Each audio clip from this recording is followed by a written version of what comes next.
আসসালামু আলাইকুম ওয়া রাহমাতুল্লাহ। আজকে আসরের নামাজ পড়ার পরে আমরা একই এলাকার দুই মসজিদের ইমাম সাহেব নিয়ত করলাম যে এলাকার ছেলেদের মুখে শুনেছিলাম নীলুয়া মোড়ে একটা দোকান আছে, সেই জায়গায় খুব ভালো হালিম পাওয়া যায়। এই জন্য আমরা দুই হুজুর মিলে খুব দ্রুত হোন্ডা চালিয়ে নীলুয়া চলে আসলাম। নীলুয়া এসে আমরা সেই দোকানটার ভিতরে ঢুকলাম, ঢুকে হুজুরে অর্ডার করলো। এবার আমরা অপেক্ষায় আছি হালিমের।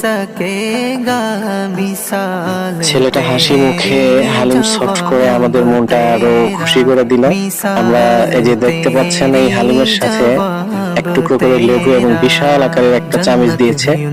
100 টাকায় 6 টুকরো গোশত দিয়েছে। 100 টাকায় 6 টুকরো গোশত, চিন্তা করা যায়। এবার হুজুর টেস্ট করতেছে, হুজুর বলতেছে খুব মজা এবং গরম লাগতেছে। এবার হুজুর টেস্ট করে হুজুরের নিজের অনুভূতিটা জানাবে। খুব ভালো হুজুর, খুব ভালো বলার পরে আমি টেস্ট করতেছি। আলহামদুলিল্লাহ, খুব ভালো লাগলো। দোকান থেকে হালিম খাওয়ার পরে তার পাশে বিশাল আকারের একটা ঝিল ছিল, সেখানে আমরা ঠান্ডা বাতাসের সাথে সেই ঝিলটা তাকিয়ে দেখতেছিলাম এবং দেখার পরে মাগরিবের নামাজের পূর্ব মুহূর্তে দ্রুত হোন্ডা চালিয়ে চলে আসলাম।